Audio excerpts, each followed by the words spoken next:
Welcome to Ku-ring-gai Council's Public Forum. The Public Forum is an opportunity to share your views on any issues on the Council meeting agenda and on other general matters that are important to you. It provides an opportunity for councillors to hear directly from the community, understand the needs and concerns of constituents and make more informed decisions. I'd like to acknowledge the traditional custodians of the land on which we meet today and pay my respects to elders past, present and emerging. I extend that respect to any Aboriginal and Torres Strait Islander people here this evening. Before we begin, I'd like to outline a few procedures in relation to this evening's public forum. I want to remind everyone that this is a public forum and we must all be respectful of each other. I remind councillors of their oath or affirmation of office made under section 233A of the Act and printed at the front of the business paper. All attendees must comply with the Code of Meeting Practice and other relevant council codes, policies and procedures. This forum is being recorded and webcast live on Council's website. Councillors, council staff and speakers will be shown on camera. Attendees must refrain from engaging in disorderly conduct or making potentially defamatory statements. Any statements made and actions taken by individuals are those of the individuals making them and are not endorsed or supported by council. Councillors, council staff and members of the public must ensure their mobile phones are turned to silent during the forum. Councillors and council staff must declare and manage any conflict of interest that they may have and that they may have about any item of business that is on the agenda this evening. A few reminders for our speakers this evening. Speakers cannot use or present any props, audio or visual material. Any written material must be lodged when registering or handed to staff. Each speaker has 3 minutes to address council. A chime will sound when you have 30 seconds left to speak. If you have a lot to say, I encourage you to submit a written submission. Each councillor may ask a maximum of 2 questions. Speakers are under no obligation to answer, but if you do, if you could please limit it to 1 minute. Speakers cannot ask questions of councillors or council staff. I will proceed now to disclosures of interest by councillors. Are there any conflict of interest declarations for councillors? Okay, looks like there is none.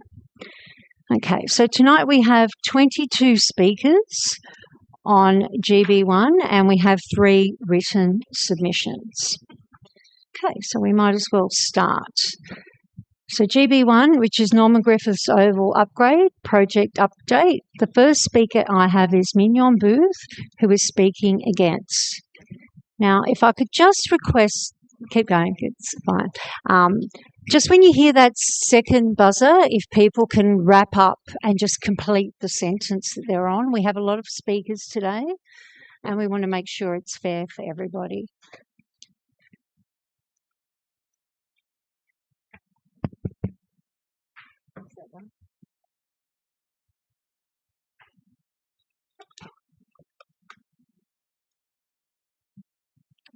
Whenever you're ready, Mina. Councillors, you rely upon information put before you to make your decisions. The information put before you to approve the 3, 6, 12 and now 20 million has proved to be wrong on each occasion. So now, with yet another multi-million-dollar extension, councillors should be asking themselves, how would I know if this information and its recommendations will prove to be correct this time?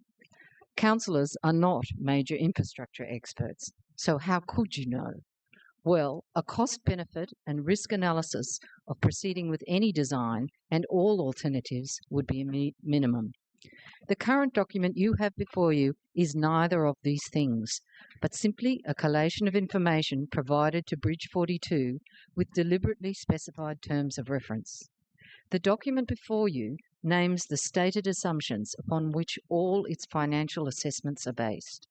Assumptions that all paths, either synthetic or natural, will need a massive concrete tank that requires a major sewer upgrade, needs a biobasin, needs an extensive overflow paths, etc. Well, change the assumptions. What about the options of not doing any of those things? What if you remove the present aggregate and linings and restore the oval structure to a flood detention basin with a new generation natural turf surface, itself a biofilter, with purpose-built drainage? What would it cost? How well would it function?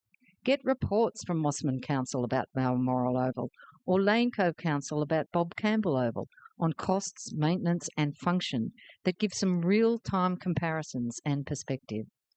Indeed, even Middlehead Oval, without any purpose-built drainage, took 5 years or so to need patching and some restoration. Is that cost minimal compared to the 10-year replacement costs of synthetic ovals, like Charles Bean estimated in the millions? Sport in Ku-ring-gai is not all in one location, and the effect of this decision on other sporting fields must be considered. Previously, throughout this whole project, the answer to any requests made for expert assessments or analysis has been, "This would cause delay. We can't delay as that will increase costs." Well, how has that strategy worked out for you so far on expenses and delays? You need some daylight on these costs and assumptions. Once you approve the latest recommendations and this $8 million financial extension, you lose the opportunity to reassess risk, value or validity of any other pathways. Whatever your preferences here, you councillors need evidence, not assumptions. You need to know the risks of recommendations. You need expert cost-benefit analysis that is required to make well-founded, cost-effective decisions that you can have any confidence in. This is a large cost decision that affects all 120,000 ratepayers who will be funding this project. Thank you, Mino. Our next speaker is Stella De Volder, who is also speaking against, representing Ku-ring-gai Labor Branch.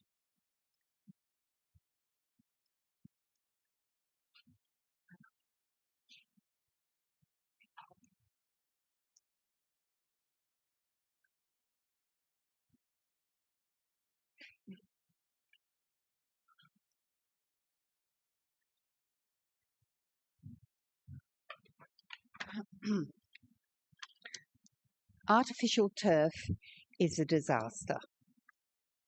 Many speakers can add scientific evidence to show how environmentally destructive it is and how inappropriate it is for use in the Bicentennial Park. Ku-ring-gai Council displayed the highest level of intelligence and foresight in 1987 when they engaged Australia's leading landscape architect, Bruce Mackenzie, to design a park in a weed-ridden valley in West Pymble. Bruce Mackenzie was responsible for some of the most important landscape designs in Australia in his 50-plus years of practice from the 1960s to the early 2000s. In 2012, he produced a book, Design with Landscape, in which he included only 20 of his hundreds of projects. One of the 20 is the Bicentennial Park. Over 12 pages, he describes how he found a disparate collection of sport facilities surrounded by the detritus left behind from a quarry, rubbish dump, sanitary depot, all overgrown with weeds and non-native trees. The design task was to bring it all together. The budget was $2.2 million. Included in the expenditure was planting of 25,000 native plants.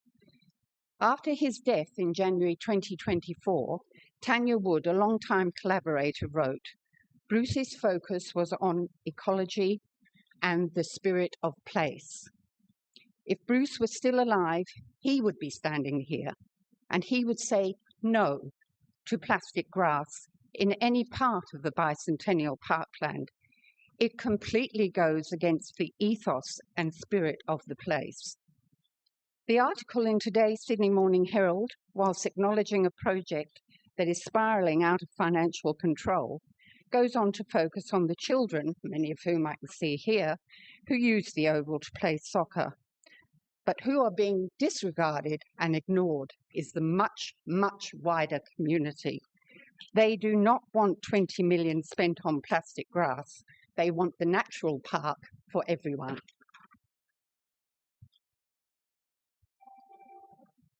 Thank you, Stella. Our next speaker is, I believe, Robert Parker is replacing Mick Badham and speaking in person.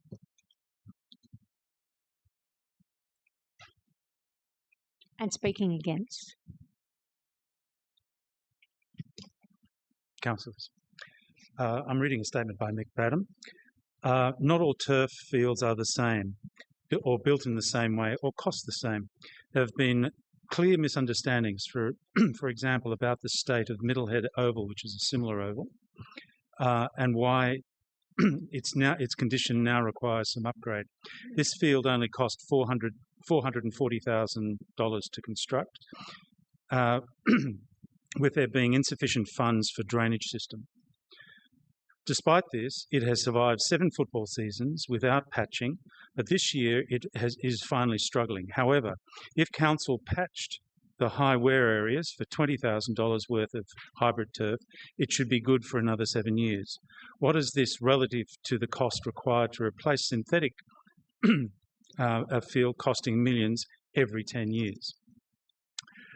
Where are we currently? There is now a new generation of grasses that can handle at least 20% more wear than the Santa Ana couch being used in Middlehead. This is what we would be proposing to use in the Norman Griffith Oval, with hybrid turf in the goal areas. Some further misunderstandings about natural turf ovals. It is incorrect to assume that natural turf ovals require a flood storage tank. This is false, with there being hundreds of natural turf fields that function as flood detention basins that do not need a storage tank. It is incorrect that the natural turf ovals require a biobasin. This is false. Natural turf is a biofilter, so runoff water does not need to pass through the biobasin. It is incorrect that natural turf has no value after 30 years of use. This is false. These fields are easily and cheaply remediated. To put the costs of the Norman Griffith project in perspective, Balmoral Oval reconstruction cost $550,000 per field. Currently, Balmoral Oval performs better and drains faster than Middlehead Oval.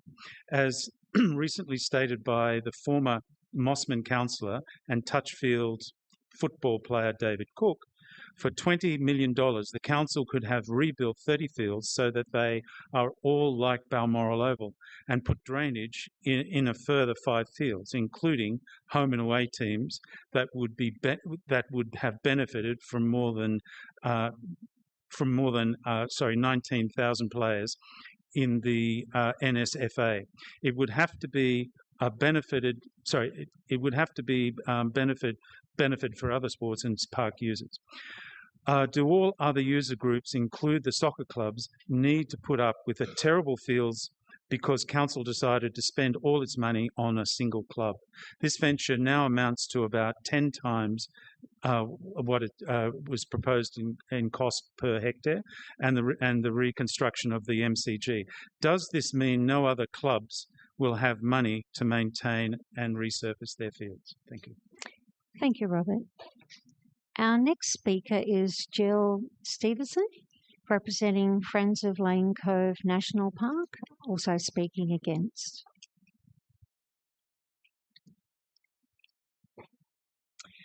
Councillors, I represent the Friends of Lane Cove National Park and the bush carers who the group supports. Opposition to this field started with the bush carers, who know that the impact that synthetic fields are having on the park and on our climate and wildlife. We know that ripping up carbon sinks and replacing them with urban heat islands is a direct threat to our climate.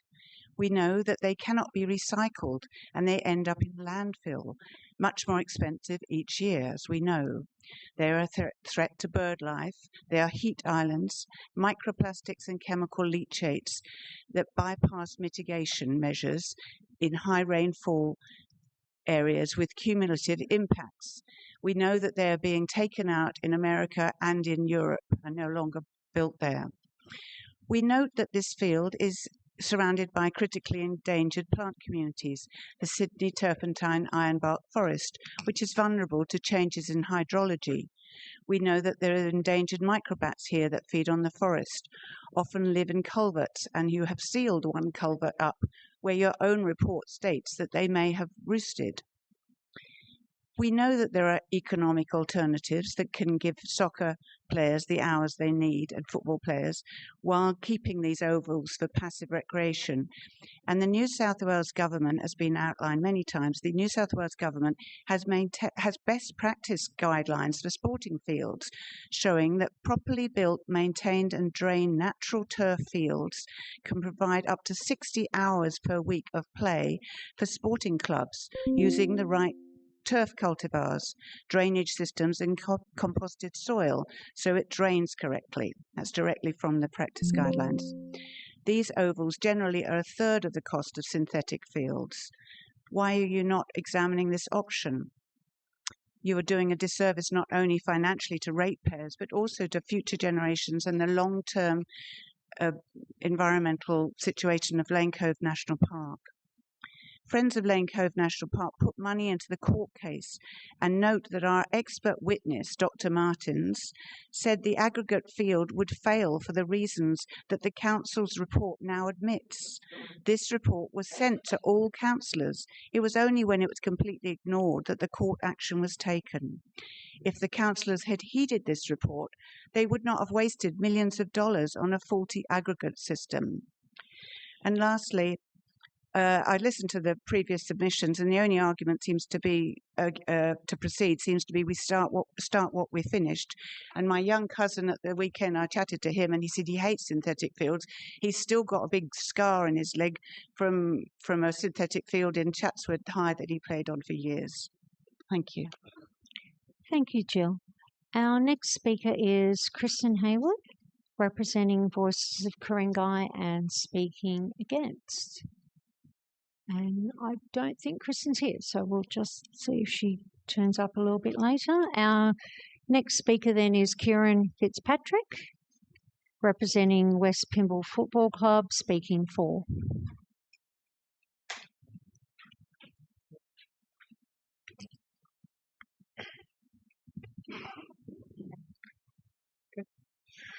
Good evening. Ecclesiastes said, "For everything there is a season, a time to tear down and a time to build."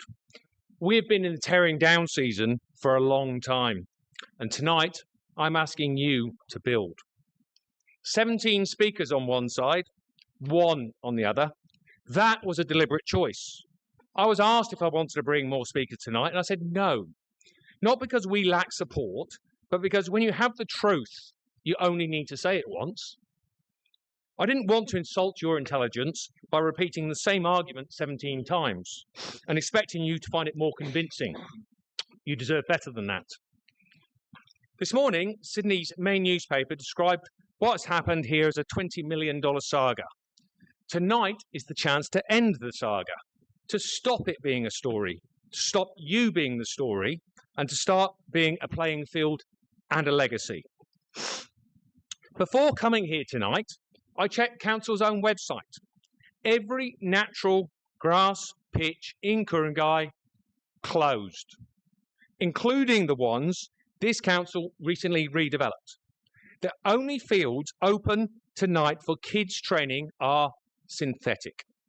So for the second time in a week, our kids have lost training and play. Nature resolved this question tonight before any of us said a word. There are, however, a few things in this room that nobody will be open about. The first, the New South Wales Chief Scientist recommended caution about synthetic turf on floodplains. This is true. But what the report actually says is, don't build on a floodplain unless the flooding is designed out. The detention system beneath this field was engineered for exactly this purpose. The Chief Scientist's own condition has been met. The second, we'll hear about microplastics and the like. But what we haven't heard is what the alternative actually requires. That's 1,700 kilograms of fertiliser and 30 litres of pesticide and herbicide every single year, forever, on a field that drains directly into the creek, forever. The third, we've been told natural turf is cheaper. It isn't.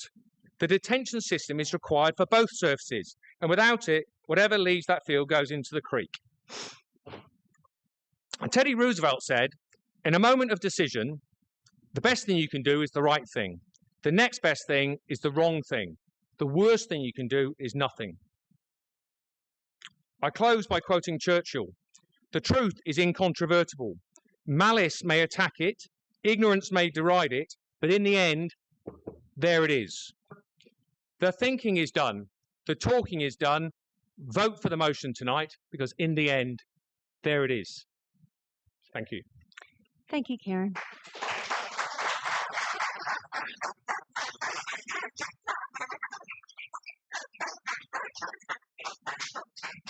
Our next speaker is Dale Crosby, speaking against.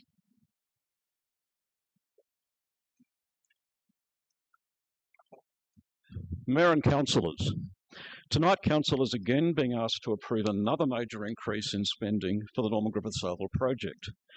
But before another $8 million is committed, the council needs to confront a very important question. Who exactly is independently verifying the risks associated with this project? Because today's Sydney Morning Herald article highlighted exactly what can happen when council relies on advice that is not genuinely independent. The article outlined concerns that the flood detention system proposed by Turf One was effectively reviewed by parties closely connected to the same project, despite earlier warnings from council engineers about flood risks and the need for independent sign-off. And now, years later, council is ripping out that system and replacing it entirely. That should concern every councillor, because the exact same issue now arises with synthetic turf itself. We are repeatedly told that there is no realistic option now other than pushing ahead with synthetic turf and simply completing the project. But where is the updated independent evidence supporting that conclusion? Has council genuinely reassessed all available options, including best practice natural turf, under the vastly changed environmental, regulatory and financial circumstances we now face? Or are we simply assuming the best option is to continue because so much money has already been spent? On a related issue, residents still keep hearing blanket assurances that there is no PFAS in synthetic turf. But where is the independently accredited testing proving that? Overseas cases have already proved examples of manufacturers misrepresenting laboratory analysis regarding PFAS contamination and fluorinated compounds associated with synthetic turf products. Here in Sydney, independent testing undertaken through the National Measurement Institute has identified fluorinated compounds and PFAS derivatives in synthetic turf samples taken from sports fields in northern Sydney. Nearby Charles Bean Oval has already become a reputational warning sign following the OSMEP findings of PFAS-related compounds and other contaminants within areas surrounding the Oval. Has council committed to independent accredited PFAS and fluorinated compound testing before any synthetic surface is ordered, purchased or installed, or that simply rely on claims made by manufacturers and suppliers? Because if not, this community could again find itself years down the track asking why proper independent scrutiny did not occur before millions more dollars were committed. The EPA's attention is already on this site. The engineering assumptions are already under scrutiny, and the costs continue to escalate. At some point, we should stop asking, how do we finish this project? And instead ask, are we still making the right decisions? Thank you.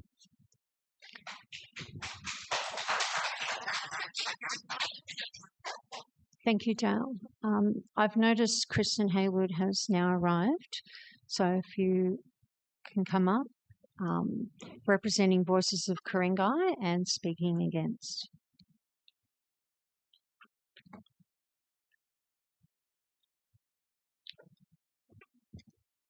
Thank you, and I'm sorry to have been late. So I won't speak about stormwater tanks or consultants or cost schedules. We've done that. I want to speak about democracy, because this process raises an uncomfortable truth, an uncomfortable question. What does healthy democracy actually look like? Healthy democracy is not simply counting votes around this table. Healthy democracy means elected representatives genuinely interested in listening to evidence, reconsidering assumptions, and remaining open to changing course when the facts change or emerge. And on Norman Griffiths Oval, this has not happened. For years, environmental experts, community groups, scientists, ecologists, economists, and local residents have raised concerns. We filled the town hall twice. Experts have warned this was the wrong site for a synthetic field, a flood basin, sensitive bushland, a creek flowing into Lane Cove National Park, a project requiring extraordinary engineering simply to make it work. The community didn't sit back. They researched, they commissioned reports, they volunteered hundreds of hours, they raised evidence-based concerns, and ultimately even took council to court at their own expense to ensure the environmental assessment process was properly undertaken. Ratepayers paid $400,000 for council's legal defence, instead of pausing and asking what might be missing. Council spent hundreds of thousands of dollars defending its position. And the tragedy is that many of the warnings prove right. This is also a governance failure. When internal concerns from own staff, independent expert warnings, environmental risks and cost blowouts keep emerging, good governance requires council to pause, reassess, seek genuinely independent advice and alternatives. Instead, the project has been continually pushed forward again and again. The cost exploded, the contractor failed, the stormwater system failed, environmental incidents occurred, the design had to be reconsidered, and the project is now estimated to cost more than $20 million. I struggle to believe that 128,000 people of Ku-ring-gai were fully informed and asked directly in the middle of a climate and biodiversity crisis and cost of living crisis if they would choose more plastic, more environmental risk and more cost over a greener, safer, natural alternative. So people will still demand to know, with this much evidence, this much risk and this much poor governance, why did only a few show leadership back in September 2025 and tonight?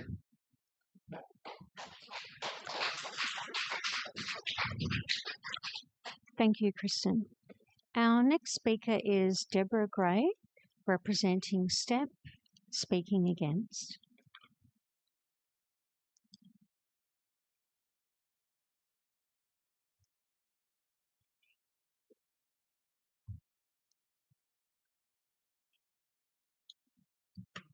Hello. I'm a long-time resident. My daughters played soccer for West Pymble a number of years ago now, and on Norman Griffiths Oval, and all around this area. Okay, I'm also a committee member for STEP, a 500 plus member environmental group that started in the Ku-ring-gai area. Our president, Jill Green, is Ku-ring-gai's Environmental Citizen of the Year. And for many years, STEP has earned the council's respect with independent, considered environmental submissions. A number of those submissions have highlighted the inappropriateness of the Norman Griffiths Oval site for synthetic turf, right from the beginning. Had councillors and staff taken time to read and heed the content of these independent submissions, we wouldn't be here in this financially catastrophic situation that we're in tonight. Now, when a poor decision has been made, there comes a time to take stock. Take stock of what has happened and change tack. Sometimes, even if our federal government can do that, surely our councillors can actually take the courage to say, wow, there's something that's wrong here. $20 million for one oval. What does that leave for the other people and who other sports in this area? Where's the money going to come from? I volunteer 17 hours a month in my time, and I'm thinking, gee, if there's going to be $20,000 or $20 million can come up for one oval, what the hell am I bothering spending my time giving to this community when there's all this money that seems to be able to come out of the woodwork for one oval?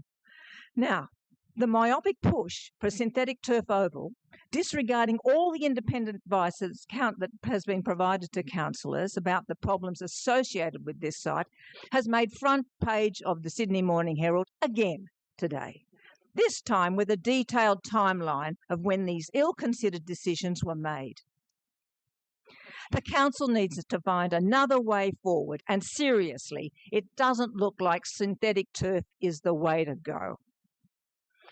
I urge council to stop attempting to trash the natural environment of Bicentennial Park, and I want council to actually think of the things that really do count to the people in this area. We have a community strategic plan for up to 2035, which tells council what the people want, which is the priority is the environment. Now, I'm just going to say one thing here. I'm just saying it's time to end this environmentally, aesthetically, and now financially destructive 20 million synthetic turf fiasco.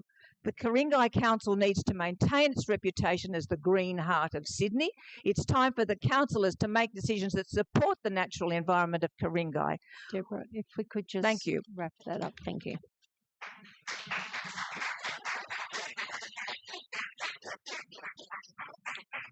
Our next speaker is Anthony Butteritz, representing Friends of Lane Cove National Park, speaking against.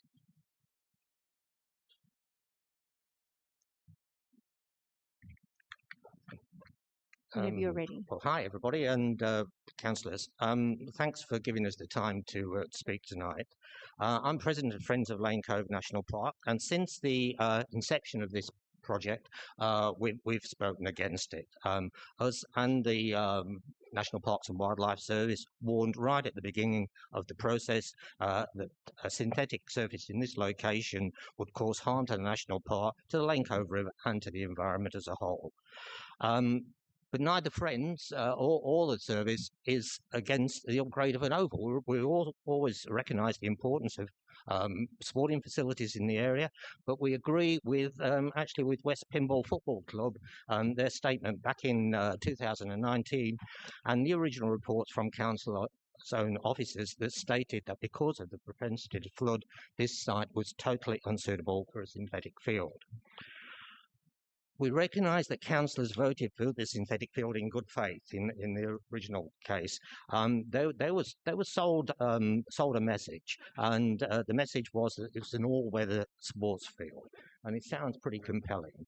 But in truth, I believe that the all-weather message is much like the Coles down slogan at present, and you know how much truth there is in that. Sadly, we believe that councillors were never given the full picture. Because of the grant that was tied to the synthetic field, it appears that time and again there was never a proper, unbiased investigation of alternatives. They were always biased, I'm afraid. So an example of the tale of the grant wagging the dog of the project. In Australian summer, as we all know, these surfaces can be unsuitable or unusable because the temperature is actually higher than the surrounding roads. It's a ridiculous temperature they come up to. And we wonder how the soccer mums and dads that I'm sure support some sort of process here happening will feel when their sons and daughters come home with injuries because of the surface. And that does happen, as we've already heard tonight. We'll contend that the apparent savings in maintenance costs, which there was a lot of talk about at one stage, are an illusion.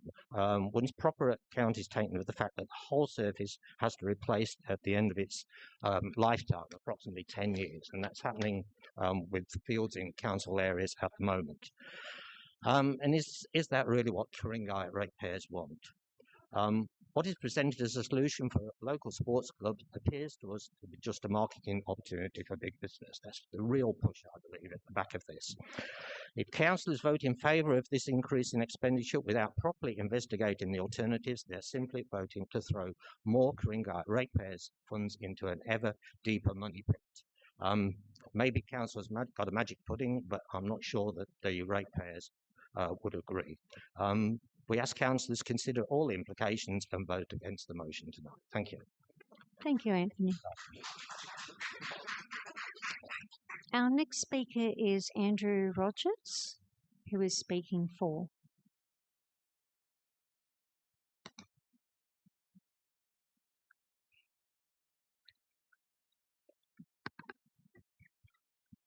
Mayor, councillors, everyone, thank you for hearing me out today. I'm a greenkeeper. I've been working in the sports turf industry for 44 years now, getting old, and I'm here independently. I'm not here on behalf of anyone. I've just been following what's been going on here, and I've seen a gross imbalance in the information that's been given on the arguments about natural turf and synthetic turf. I'm not a real big fan of synthetic turf, but there's some instances where it's the only way to go. In this case, we look at the turf, the proposed turf, if we go with natural turf, as they call it, on the oval. It's a warm season grass. It's a Santa Ana hybrid, probably a tripodal hybrid, a triple hybrid from an offshoot of the Santa Ana we were talking about before. It's a warm season grass. Warm season grasses, I've worked out after 44 years, don't grow in winter. We've got 3 months of dormancy. We've got shoulder periods where there's reduced growth. Warm season grasses don't grow in shade. You need full sun. There's large parts of NG at Norm Griffiths Oval that get very little sun or no sun at all through winter. The grass will not grow. That's why there's instances of problems at these other ovals that we've been talking about in other ovals through Sydney as well. The other side, the further to that is the cost of maintenance with real turf. I know I've made a meagre living out of it over the years, but the real turf requires maintenance. Sports turf, in particular, a finer turf as proposed, requires a lot of maintenance. You're talking different methods of cutting. You have to renovate every year. You have to thin it down, scarify, aerate. You have to top dress. The ovals are out of action for that time. Weeds get into real turf. It's a matter of time. It's inevitable that with human traffic, foot traffic, animal traffic, birds, winds, weeds get into the turf. It has to be sprayed with herbicides. Diseases get in with the recent humid weather. I've been fighting disease from the humidity. I've had to use fungicides. I don't like using those things, but you have to do it. Pests get into the turf too. One of the biggest things is fertiliser. When you renovate, you have to use fertiliser 2 or 3 times a year. They'll be using fertilisers. I've had the privilege of working with my son on environmental projects, as research projects to the Murray-Darling Basin. He's a freshwater ecologist, and his specialty is algal blooms, toxic algal blooms, cyanobacteria. And the 2 biggest triggers of toxic algal blooms in the Murray-Darling Basin is phosphorus and nitrogen, the 2 main active ingredients in the fertilisers that'll be used on Norm Griffiths Oval, phosphorus and nitrogen. Quarry Creek is right next door. Lane Cove River is down there. Thank you. Thank you, Andrew.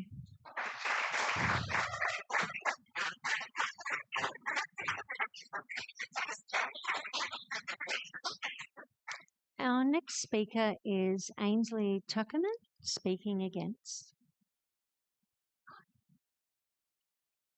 Yeah.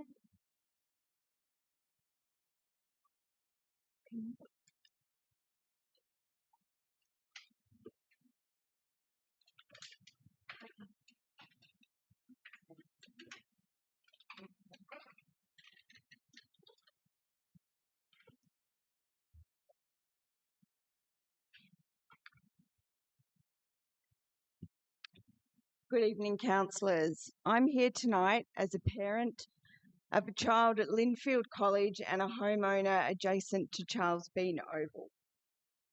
I'm also passionate about the environment, and I work as a lawyer at the Department of Climate Change, Energy, the Environment and Water.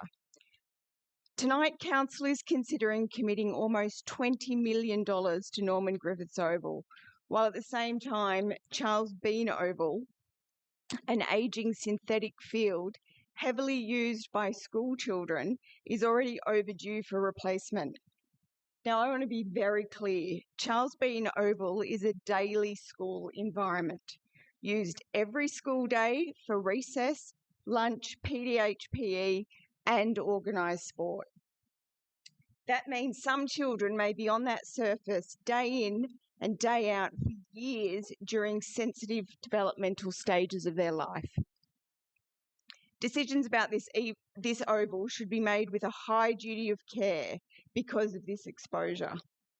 What makes this even more concerning is the growing body of evidence about contamination and microplastic loss associated with synthetic turf systems, particularly those using rubber crumb infill, which is what's used at Charles Bean Oval now. Independent testing referenced by AUSMAP identified what researchers described as a toxic cocktail within the synthetic rubber crumb, including elevated levels of heavy metals such as zinc, copper, arsenic, and lead, along with banned PFAS subtypes. AUSMAP researchers also reported that chemicals released from rubber crumb were toxic enough to kill marine organisms within days during lab testing. More recently, AUSMAP monitoring found synthetic grass fibres accumulating in Sydney waterways, with some location recording thousands of synthetic grass fragments per square metre. Parents don't need to be chemists to understand what this means. We hear PFAS, microplastics, carcinogens, endocrine disruption, and heavy metals associated with the surfaces our children are training, playing, and eating on every week. We want to know, is council prepared to run a live experiment with the health of the school kids using Charles Bean Oval? If council is now committing another $8 million into a synthetic turf replacement for Norman Griffiths Oval, a total of $20 million, where will the funding come from to replace Charles Bean Oval? And when? Charles Bean can't be left sitting while contamination concerns continue to grow. Serious questions must be asked. Should this field remain open at all? Thank you. Ainsley, can I just got a question from Councillor Taylor, if you'd like to take that just over here. Hi, thank you, Ainsley, for coming along. I hear what you're saying, and I appreciate you taking the time and sharing that with us tonight. Are you aware that the Charles Bean matter will be coming back to council very, very soon? I am. Yeah. Okay. Great. Thank you. I'm aware it's 2 years overdue as well for replacement. Okay. Thank you, Ainsley.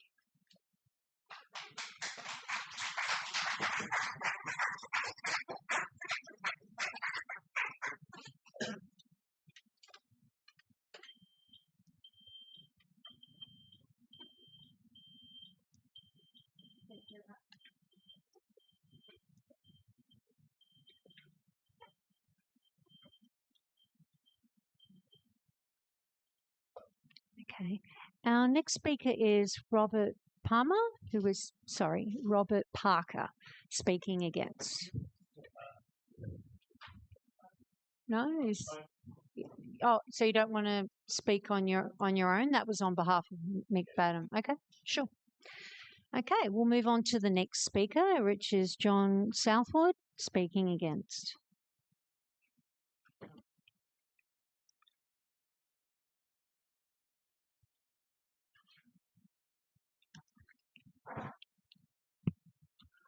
Good evening, councillors. Not a lot has changed since we were last here, apart from the site inspection, except that all of Sydney has been updated with the disaster of Norman Griffiths Oval. The Minister for Local Government has been fully informed, as has the OLG, and undoubtedly IPART is now across some of the issues Ku-ring-gai Council is facing. The Minister does not have any power to waive the capital expenditure guidelines that I referred to when I was last here, and Council did by buying some time through the site inspection, run off to the Office of Local Government to see if they get a coverall letter to sort of fix things up. Well, Brett Whitworth wrote back and said, yes, you've done certain things, but you still have to do an example for us of how you've covered the requirements. Well, I can save you the trouble. Before speaking last time, I did a detailed matrix, and I've got to tell you, the work you've done has got many, many holes in it that will not be able to be addressed without a full capital expenditure review. I was going to talk more about the deficiencies that appeared in it, but I will save my powder for another day.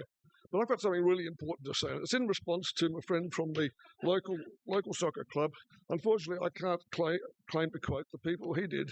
All I say is I'm staggered by the extent to which the soccer lobby has exerted great pressure on council staff and councillors.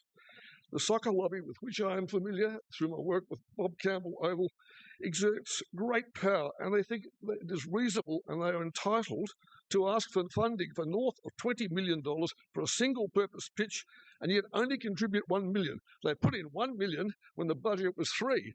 If this is so important to them, let Soccer Australia fund another $7 or $10 million as a top-up. But no, they feel that they're entitled to this money. What I would say... Sorry, just one moment. If we could just leave the clapping till the end. No, but, hold my time. Yeah, no, that's fine. We'll give you 10 more seconds. And if you want me to highlight this, what it actually means, I believe there are 550 West Pymble football players. This spend of $20 million equates to $40,000 per club member of West Pymble football. $40,000 per member, $20 million equates to. Let me express it another way. It relates to $600 for the 34,000 rateable properties in Ku-ring-gai. Let's call it a $600 soccer tax, because that's what it is. Because once this is a synthetic pitch, community use is excised for all time, in perpetuity. It's excised because you can't walk dogs. My friend's shaking his head. You can't walk dogs. You can't take food and beverage. You can't cycle on it. I know. I was at Arlington Oval last Saturday. There are so many restrictions. It is a single-purpose function. So let me just do some more numbers. If this $40,000, councillors, per person benefits was extended to everybody in the LGA, the total cost would be $5 billion if everyone was to get the same benefit as every player at West Pymble Football Club.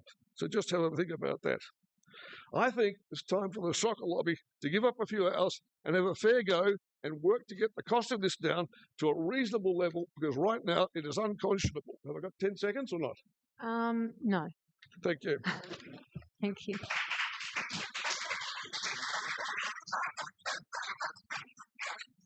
But in saying that, John, I'm happy for you to email that through to the councillors if you have that in a format. Okay, our next speaker is Adrian McLean, who is speaking against. No, don't see Adrian. We'll move on to the next one. Our next speaker is Christian Berlioz, speaking against.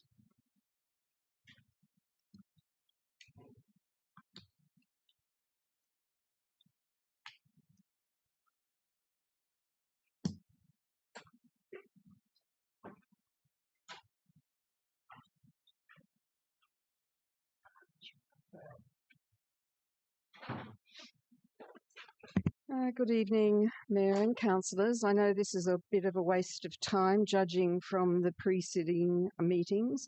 However, I will question the pressure of the soccer club on council.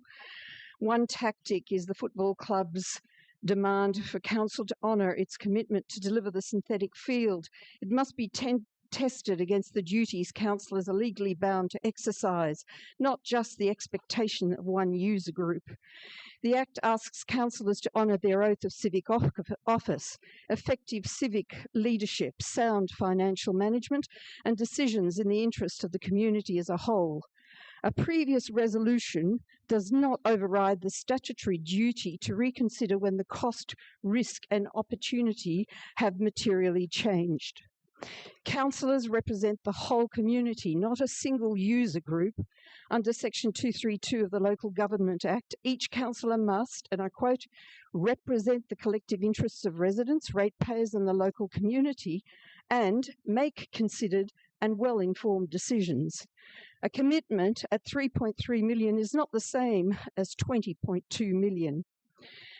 Another commitment is financial sustainability. It's a statutory obligation.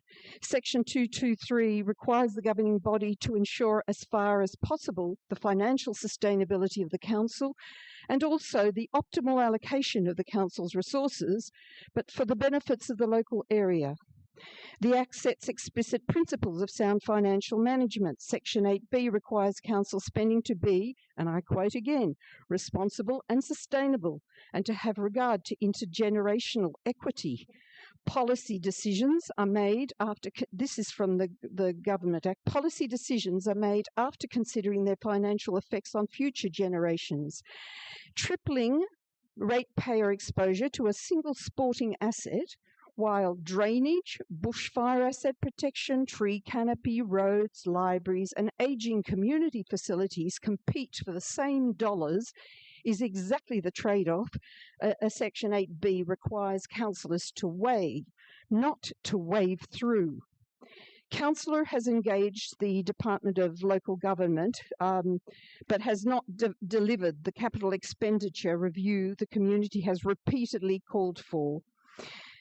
The Department's council guidance directs councils to undertake a capital expenditure review and before committing to any major capital project, so that financial impact of the project is quantified, identified and controlled. And council has on its own account been in contact with the Office of Local Government about Norman Griffiths, yet despite repeated community calls, no capital expenditure review applying that methodology has been published. There are other outstanding documents, and you're making a huge decision tonight before you've got the CapEx, but also before you've finished a ref, before the final design has been made, and you're committing council to this basic amount when we know that there will also be increases in the future. Okay, thank you, Christian. It looks like we have a question from Councillor Devlin, if you're okay to take that. G'day, Christian. Thanks very much for your remarks. Have you had a chance, are you aware that this afternoon Council published a response from the Deputy Secretary of the Office of Local Government with relation to its advice concerning the capital expenditure review? No, I've been busy the last couple of hours, so... It has been published? That's good. What about the rest? And it notes that that it is not required. It's not required. Okay, thank you. The second question I had was, do you understand that the ref would be undertaken following the completion of the design? Yes, and So exhibited for 3 weeks. Finalised the design? Exactly. That's one of the points I made. Thank you. Thank you, Christian, and thank you, Councillor Devlin. Our next speaker is Bronwyn Hannah, representing Friends of Lane Cove National Park and Norman Griffiths for All. Speaking against.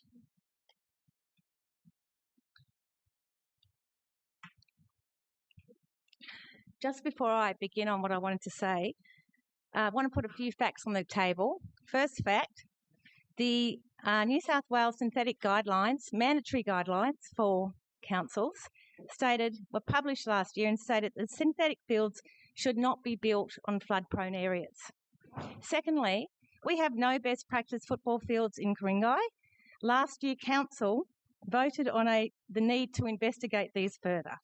Going to what I wanted to say when I started. Some councillors here seem to think we should just let bygones be bygones and get on with this project. The general public and the Sydney Morning Herald seem to think differently. Everyone wants to know how we got here and who will be held accountable. The Sydney Morning Herald have pointed out a lack of independent review of the aggregate detention system got us into big trouble in the first place. How council signed off on a ref that included this so-called independent review without realising its serious failures is yet to be answered, especially since in this room, council staff stated that council staff had gone through the ref with a fine-tooth comb. Now we see another independent review that council are meant to undertake. An OLG review letter has just been put on your website, which makes it clear that there has been no attempt to comply with the capital expenditure guidelines at all. Council are now trying to argue that what they have done may be good enough, but this has still to be ruled upon by the OLG. Let me be very clear. Councils are still to demonstrate that they have complied with the guidelines. The OLG letter you have just put on your website is hardly a get-out-of-jail-free letter.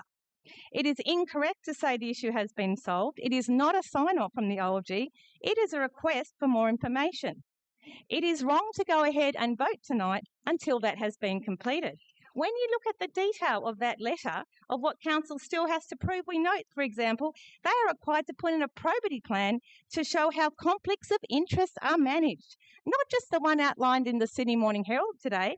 The other clear conflict of interest are in your comparison between natural turf and synthetic field based on the advice from two entities involved in the design of the first failed detention system, still to be covered by the Herald. I note this isn't the first time council has appeared to comply with statutory requirements by their own conduct.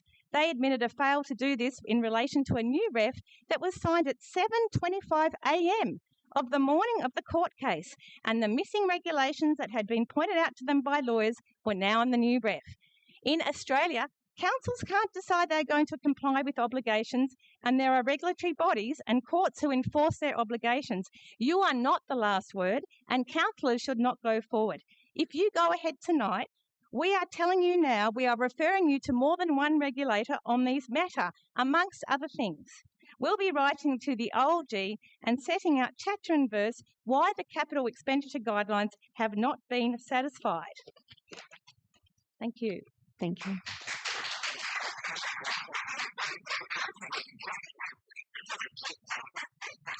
Thank you, Bronwyn. Our next speaker is Virginia Simmons, representing Norman Griffith for All, and speaking against.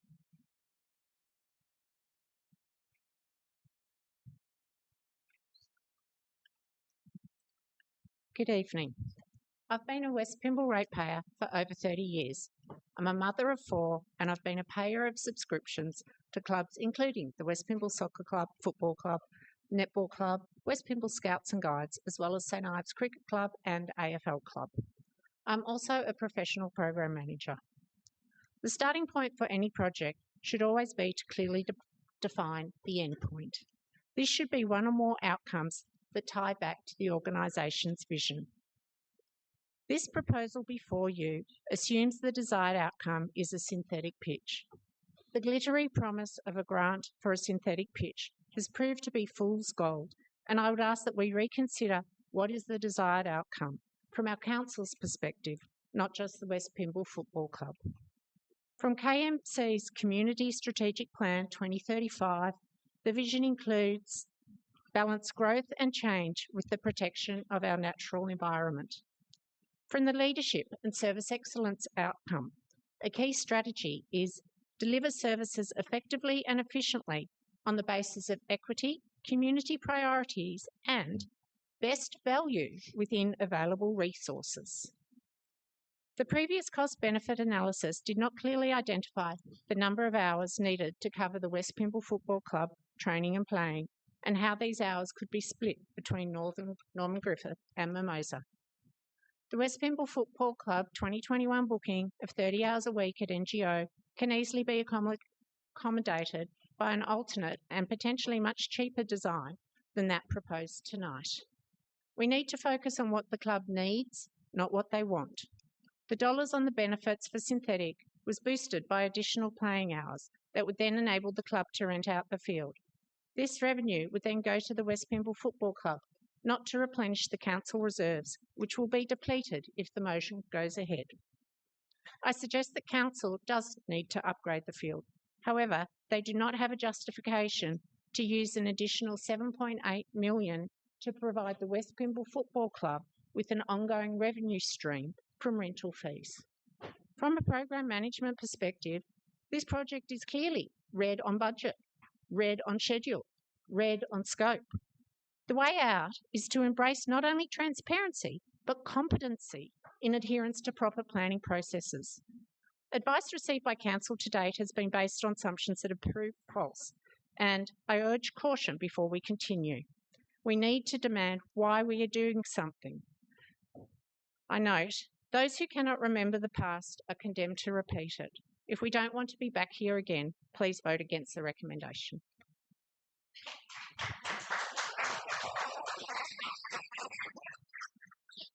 Okay, thank you, Virginia. Now we're just going to pause for a moment because there are people that will be coming online expecting the meeting to start at 7 p.m. So welcome to everyone who's joining us online for tonight's council meeting.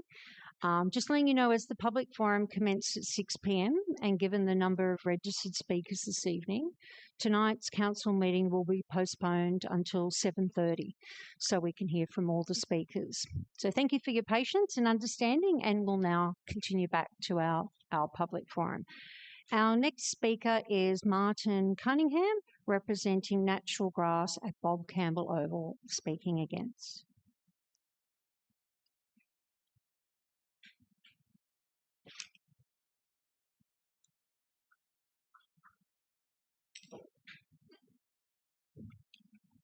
Councillors, good people of Ku-ring-gai. My name's Martin Cunningham. I ran the natural grass at Bob Campbell Oval at Greenwich in Lane Cove, and I think tonight's got some examples perhaps to share with the group as an example of what happened there with our community and how we resolve things. So there's some good news. There's also a warning and perhaps a challenge for an opportunity to fix things, because we as a community went through hell with our development. I was a football player. I was on the committee of the Greenwich Soccer Club for 10 years. I was a ref. I was a coach. I started the over 35s teams. I struggled across the mud. I played West Pymble many times, probably beat them a few times. So I came into this not as someone who was against synthetic grass per se, but interested in understanding the facts. And through the campaign, we gathered information. The community are generally asleep on these matters. Most people are, they don't really care. We struggle to get people interested. But as we got momentum, as facts came through, it became clearer and clear that our Bob Campbell on Sydney Harbour was of significant environmental importance. And what was important to the community was that it was a shared space. It wasn't a soccer pitch, it was a park that football used at parts of the year and other people used at other times of the year.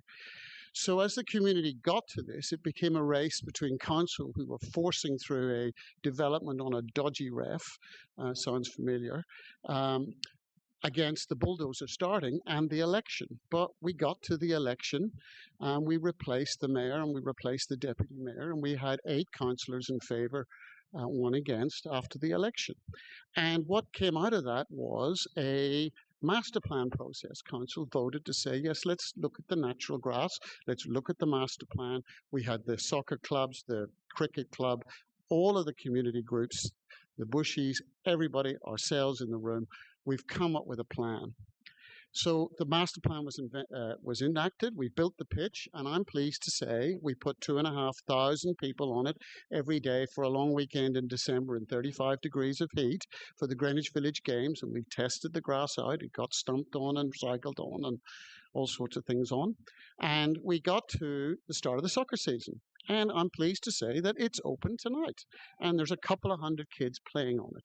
So the challenge is for council, when you're thinking about detention tanks, which we don't have, and the cost of that, which are going to be much more than what you're budgeting at 1.9 million, you are looking at north of 22 or 23 million when this is finished. And I'm a quantity surveyor. So please, please, please think carefully about the legacy that you as councillors have and your voting records when it comes to the next election, because eventually the ratepayers will wake up. Thank you.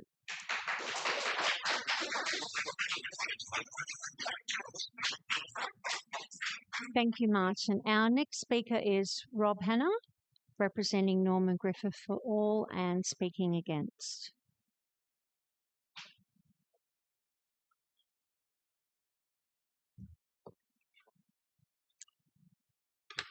Good evening. I'm Rob Hanna. I'm a CFO with experience in working in multinationals and not-for-profits. Why are we here again? Well, really 2 main reasons. We are trying to smash a square peg into a round hole. This is an inappropriate site for a synthetic field, and even Kevin Johnson, the ex-West Middle Football Club president, has said so. And even Councillor Martin Smith has vehemently spoken against this project, but now is miraculously for the project. Why? I believe it's financially irresponsible to increase spending on this field, given we have a planned 29% increase and in terms of the rates, and we are planning to use reserves which will eventually have to be repaid by ratepayers. It's the equivalent of being in a financial stress and putting the spend on the credit card. I've worked on more than 30 large budgets. What is extraordinary from a financial perspective is that you were looking at a 600% blowout from a fixed price contract of 3.2 million. Even taking out all the legal costs, say 7 million, it is still a 400% increase. If I design and start to build my dream home and the estimated cost is $1 million, if the budget increased by, say, 20%, 200,000, I think, yeah, look, I'll have to see if I can find some extra cash and press on. But if the budget climbs to $4 million or 400%, I am fundamentally not getting the same house. And that is what is happening here.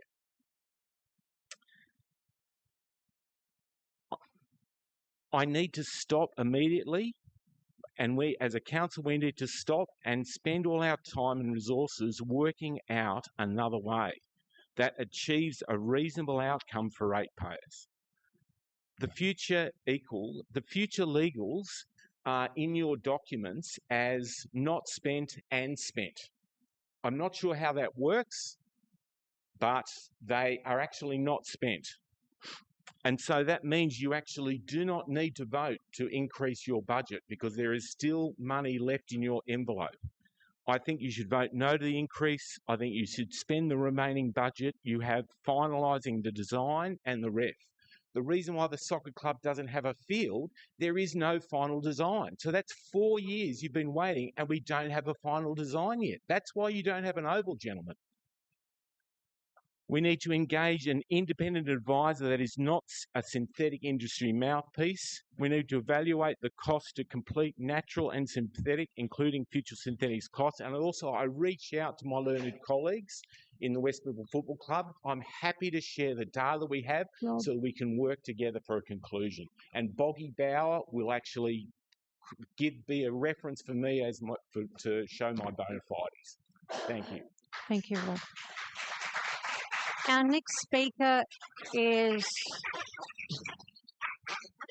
Carolyn Cotty, representing Norman Griffith for all, and is speaking against.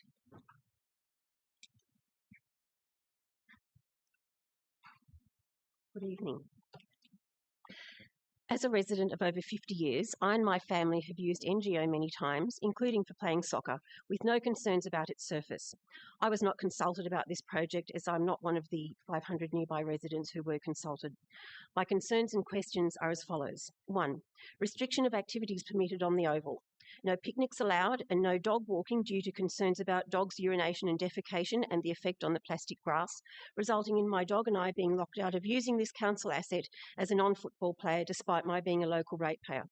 Dogs do not seem to be an issue on grassed ovals such as Loughburg. This prioritises NSFA members over other users of NGO. 2. What are the plans and costings for storage or disposal and future replacement of the plastic grass after its useful life is over, as it's not recyclable? 3. I understand that the replacement with plastic grass would require installation of a new concrete tank with associated footings. I'm concerned that asbestos material is still in situ in the site which could be distributed by the new tank. Disturbed by the new tank. I understand that replacement with real grass would not require this tank due to natural drainage and would not involve further disturbance of any asbestos in the site. What are the plans, costings and timeframes for dealing with any asbestos found on site? 4. Peter Litcher of Council has stated in writing to me that Council became aware of asbestos in the site on 11 August 2023, with their hygienist confirming friable and non-friable asbestos on 14 August 2023. Did Council follow EPA asbestos notification requirements for asbestos being detected on public land and alert the EPA in 2023? If not, why not? When was the EPA notified? Why were surrounding residents and businesses not notified about this discovery until a letterbox drop re-same on 25 August 23? If these procedures haven't been followed properly, I wonder what also hasn't been followed properly. 5. Mr. Litcher stated in 2023 that only the topsoil was tested during the project planning phase and that no asbestos was found. Why was only the topsoil tested, given the site's history as a quarry and tip containing uncontrolled fill? 6. What was done with the asbestos that was found on the site? Mr. Litcher stated in 2023 that the asbestos-containing material would be kept and contained on site, i.e. not removed. Why was this decision made? I have numerous videos and photos of truck movements during this period, which I believe are of the asbestos being moved from the pile at the Loftberg Road end to the pool end of the site and unloaded and looked to be reburied. Among Amanda Cohn MLC's answered questions to State Parliament in House Business Papers 2787, it stated that the EPA was aware that the stockpile was removed from the site and taken to Eastern Creek. So which one is the accurate story? Is the asbestos there, or was it removed? Was any topsoil removed and relocated to a site in Grayling Road? And if so, was this material 100% officially certified as being only topsoil and containing no asbestos? 7. Why is NSFA and not Council listed as the developer in the 2015 Geotech report by Ground Technologies commissioned by NSFA? Thank you. Thank you, Caroline. Our next speaker is Michael James, speaking for.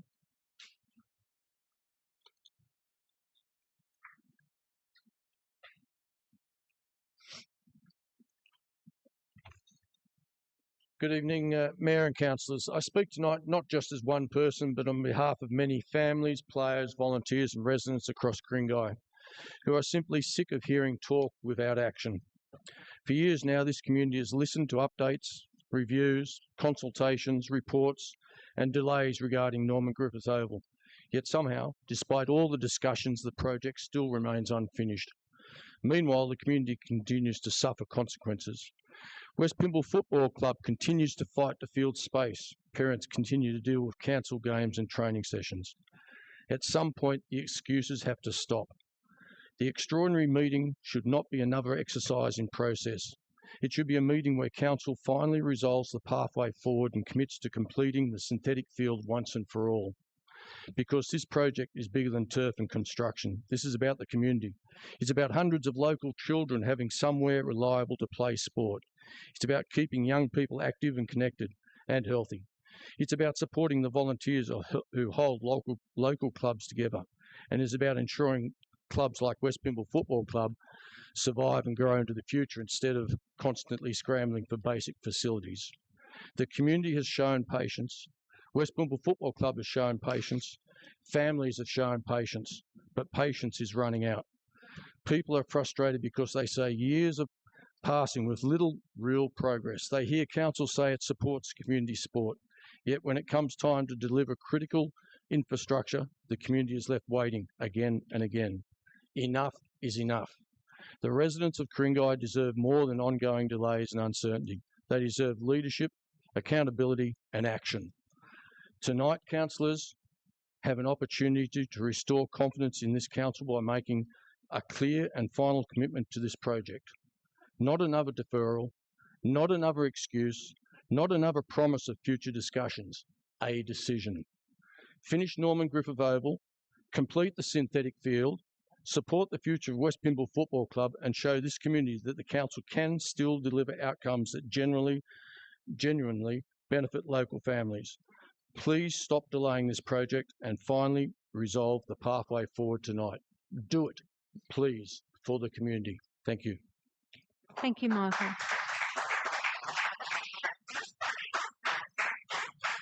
Our last speaker for this evening is Kerry Curran, who is speaking against.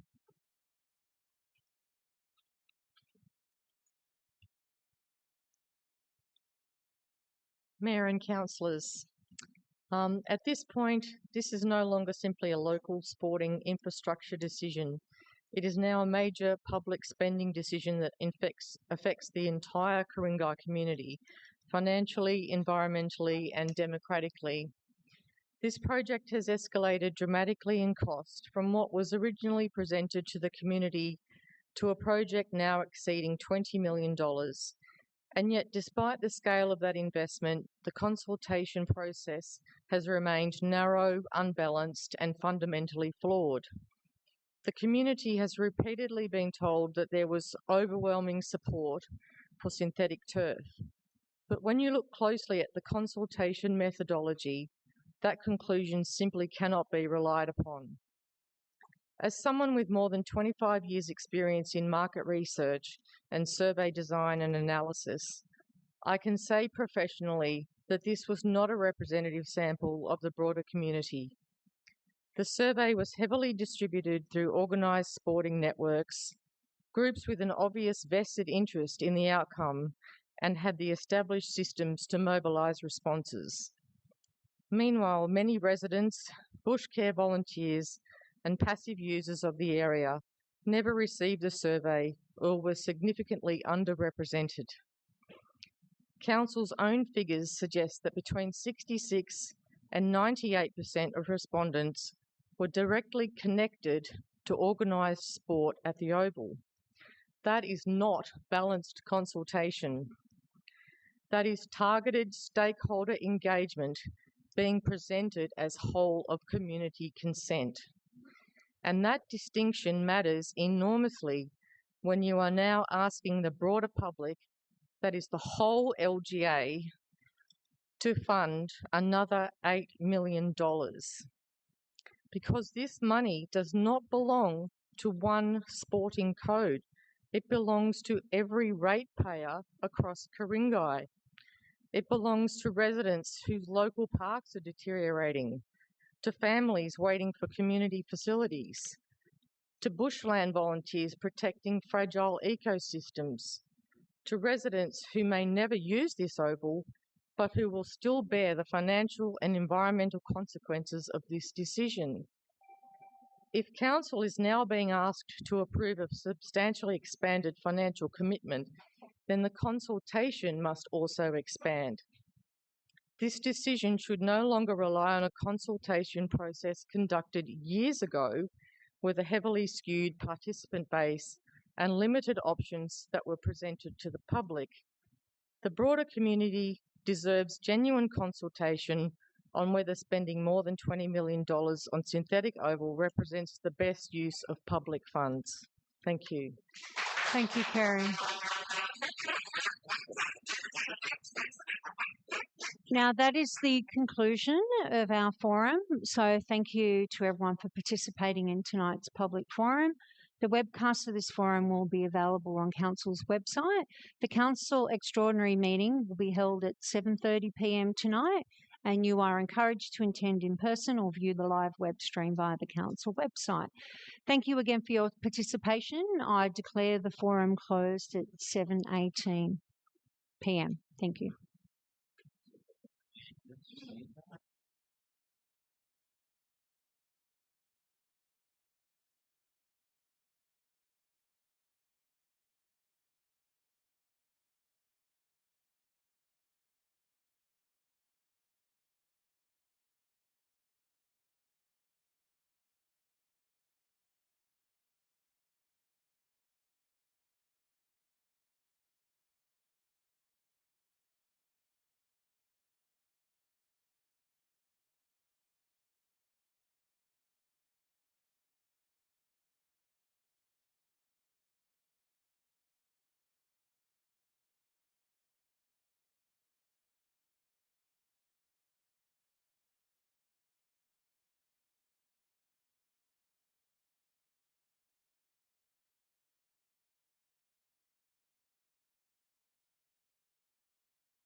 Okay, I declare this extraordinary meeting open at 7:31 and welcome everyone to this evening's meeting of Ku-ring-gai Council. I'd like to acknowledge the traditional custodians of the land on which we meet today and pay my respects to elders past, present and emerging. I extend that respect to any Aboriginal and Torres Strait Islander people here this evening. As councillors, we are entrusted with the responsibility of representing the diverse interests of our residents. Let us work together in a collaborative spirit, respect diverse opinions and seek common ground for the good of Ku-ring-gai. Before we begin, I'd like to outline a few procedures in relation to this evening's meeting of Council. This meeting is being recorded and webcast live on Council's website. Only councillors and council staff will be shown on camera. Attendees must not make a recording or photograph of the meeting without prior approval. Council meetings are open to the public as observers only. In line with the Code of Meeting Practice, members of the public can address Council via the monthly public forum. Council may close part of the meeting to deal with certain confidential matters in accordance with Section 10A of the Local Government Act. These discussions will not be open to the public and will not be webcast. All attendees must comply with the Code of Meeting Practice and other relevant council codes, policies and procedures. Attendees must refrain from engaging in disorderly conduct or making potentially defamatory statements. Councillors, council staff and members of the public must ensure that mobile phones are turned to silent during the meeting. Councillors and council staff must declare and manage any conflicts of interest that they may have about any item of business that is on the agenda this evening. I will just start with apologies, but it looks like all the councillors are here. Apologies by staff. Are there any apologies for staff, General Manager? Madam Mayor, there is one apology from the Director, Development and Regulation, who is unwell, and the Manager, Regulation and Compliance is acting. Thank you. Are there any conflict of interest declarations for councillors? No, that looks like none. Are there any conflict of interest declarations for staff, General Manager? Madam Mayor, there are no declarations from staff. Okay. General Manager, are there any documents circulated in the Council's papers to be dealt with at the appropriate time during the meeting, which we refer to as the Greens? Yes, Madam Mayor. There is item GB2, a request for supplementary information dated 12 May 2026. There is GB3, advice from the New South Wales Office of Local Government regarding capital expenditure review requirements, dated today, 18 May 2026. And that's all for the documents circulated to councillors, Madam Mayor. Thank you. Are there any reports to be considered in a closed meeting and not released to the press and public, General Manager? Yes, Madam Mayor. There's two attachments for GB1. Attachment 2 is a breakdown of the high-level cost to complete, and attachment 3 is legal advice. Thank you. Can I have a motion for these reports to remain in confidential? Moved by Councillor Balachandran, seconded by Councillor Taylor. All those in favour? That is unanimous. Okay, so just with the minutes of the April ordinary meeting, that'll go to the next ordinary meeting, which is tomorrow night in May. There are no Merrill minutes. Just checking with petitions, if there are any petitions being received by councillors or staff, which looks like there are none. So we will just move on to general business. Now, because we have two items, so the main item is GB1, but we also have GB2 and GB3. So I'm going to move that we just vote and which are receive and note. Okay, so GB2 is request for supplementary information on GB1 Norman Griffiths Oval upgrade, project update, and GB3 is advice from New South Wales Office of Local Government, capital expenditure review requirements. So I'm just going to move that we vote on GB2 and GB3. If I can have a seconder, Councillor Taylor, all those in favour? That is unanimous. All right, so now we will move on to GB1. Okay, which is Norman Griffiths Oval Upgrade Project Update. Can I have a mover for GB1? Councillor Devlin moving, and seconder, Councillor Smith. Councillor Matt Devlin, would you like to speak to GB1? Madam Mayor, I reserve that right. Okay. Councillor Smith? Okay. Also reserving, all right? Thanks. Okay, thank you. Councillor Sam Nye. Thank you, Madam Mayor. Tonight's agenda focuses on matters that apply regardless of which turf we choose. The state government has recommended a more robust design for on-site water detention at a cost of $700,000, and other contractor claims total $4.6 million. The cost blowout is disappointing. However, it's important to take a portfolio view. Over 8 years, I've seen multiple projects where staff save several million through savvy design and negotiation, but confidentiality prevents us from publicizing those wins. In this project portfolio view, the savings offset the losses. We have studied what went wrong, and we apply our learnings to future projects. We must act quickly as inflation and construction costs are escalating, while the sewer main damaged under the previous contractor carries ongoing risk. New South Wales Public Works will help us progress quickly. Regarding natural turf versus synthetic, our decision must reflect the needs of our growing population. Even before Todd and low mid-rise housing, the northern Sydney region forecasted a 49% shortfall of sports facilities by 2036, and new state housing targets expect Ku-ring-gai's population to double in 3 decades. Every council investment must cater for that future, and Norman Griffiths adjusted accordingly. What was spec'd last decade to host 500 players per week now needs to support over 2,000, with longer playing hours, multiple games on one field, and 3 to 4 times the player intensity. If natural grass can handle this, then I'm all for it. However, I have not seen the evidence to date, and its advocates continue to push outdated information. They quote heat statistics from rubber infill, even though newer technologies use cooler natural options. They claim natural turf does not require replacement over a 30-year period. They reference Dr. McBatten, who financially benefits if council chooses natural. I looked at his YouTube, and in 2021, he promotes Mosman's Middlehead Oval as best practice natural turf. It seems rather convincing. 2 years after complete redevelopment, he depicts a lush green field, claiming 55 hours and 550 players per week.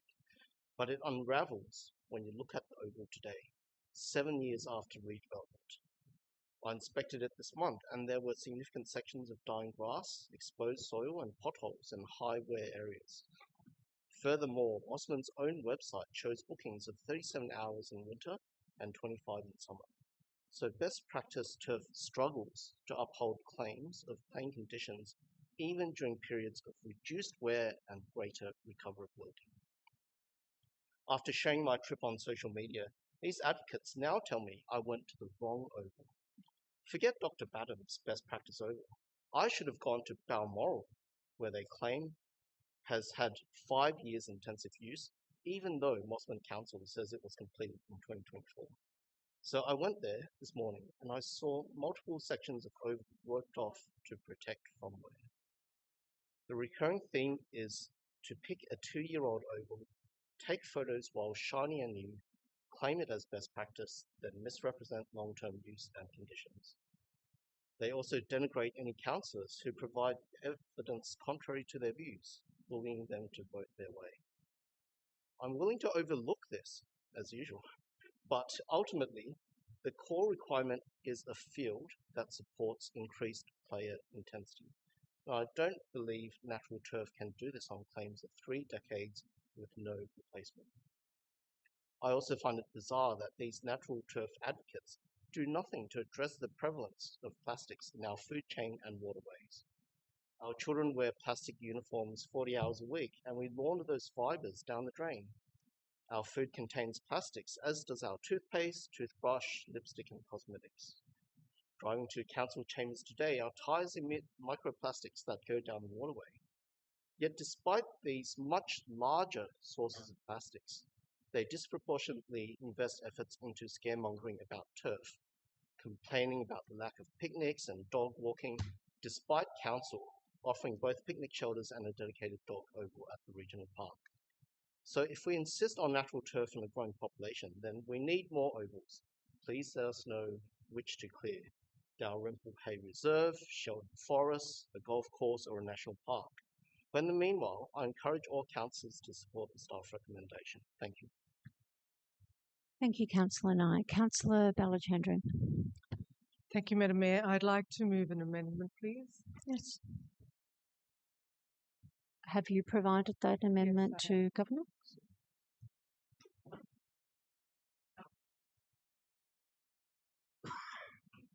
Can you maybe move the timer out of the way?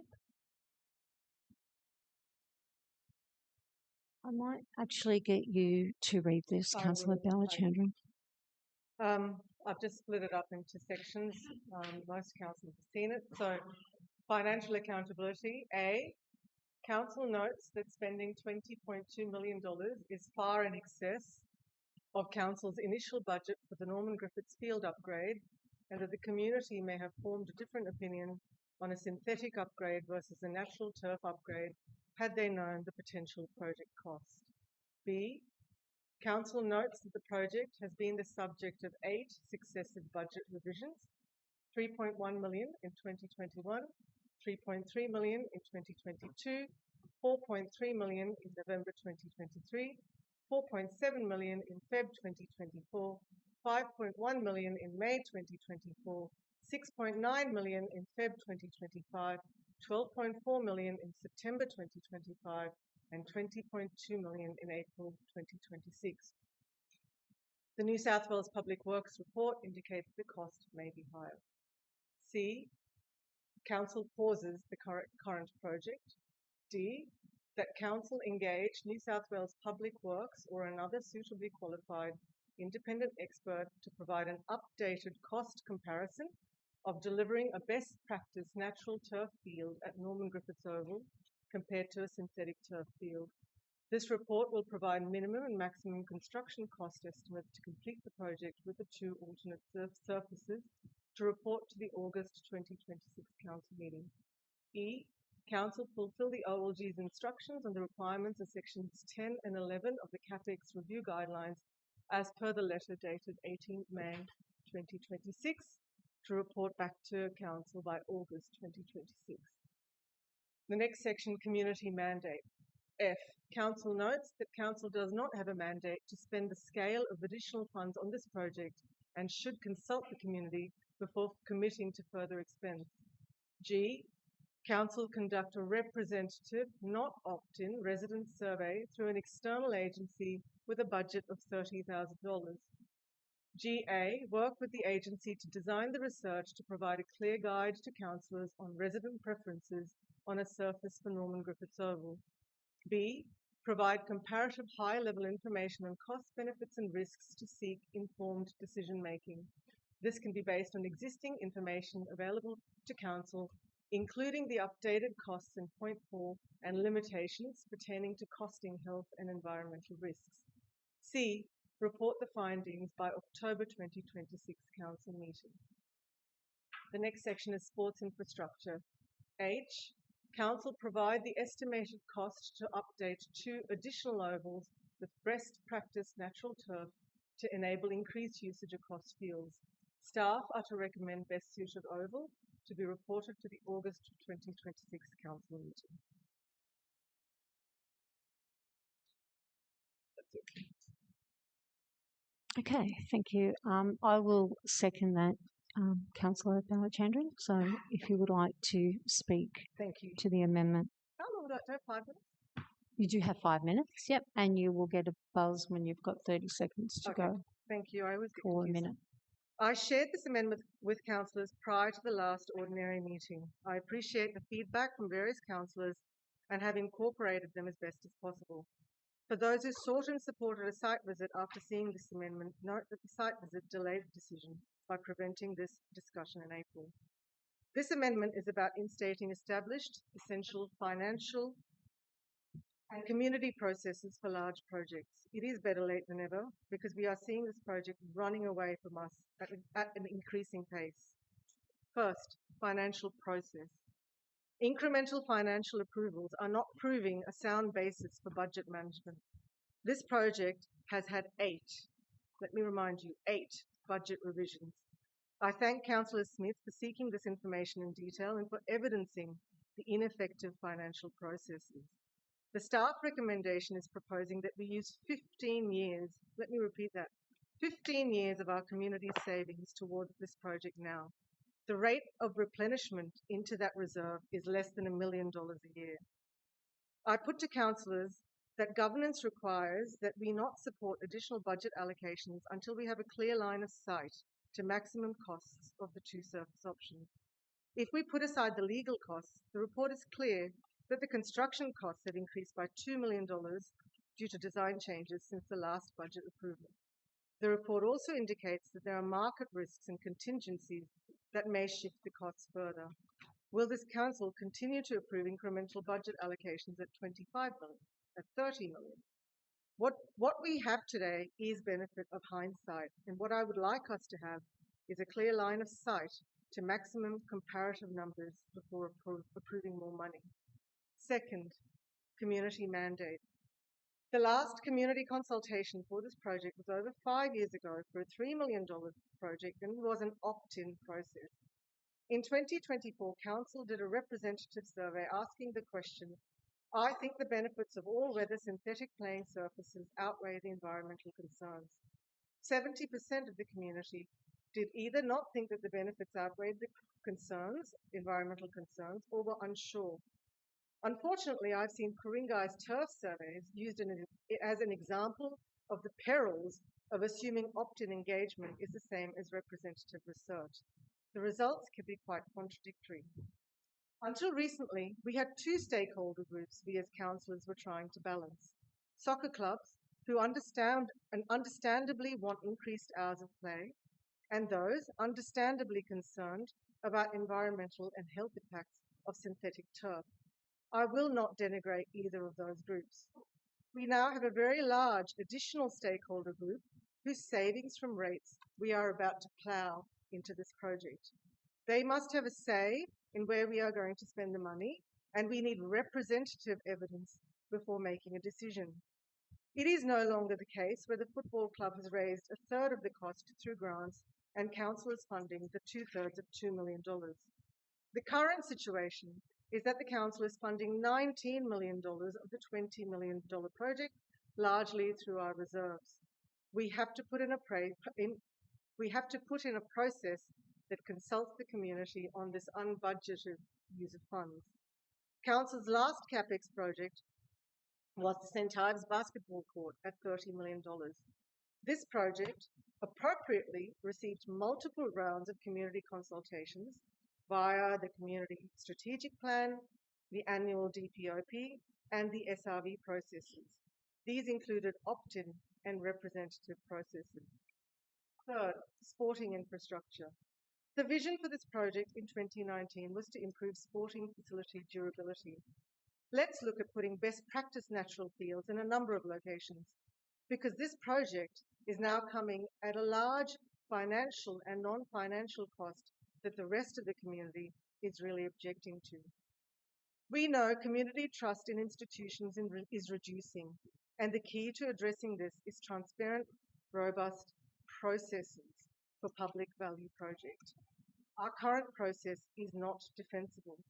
We have not gone through sound governance processes for public value with Norman Griffiths, and it is not too late, and it is worthwhile given the scale and impact of this project on our community. Thank you, Councillor Balachandran. I'm just going to speak next as the seconder, and then we'll go over to you, Councillor Taylor.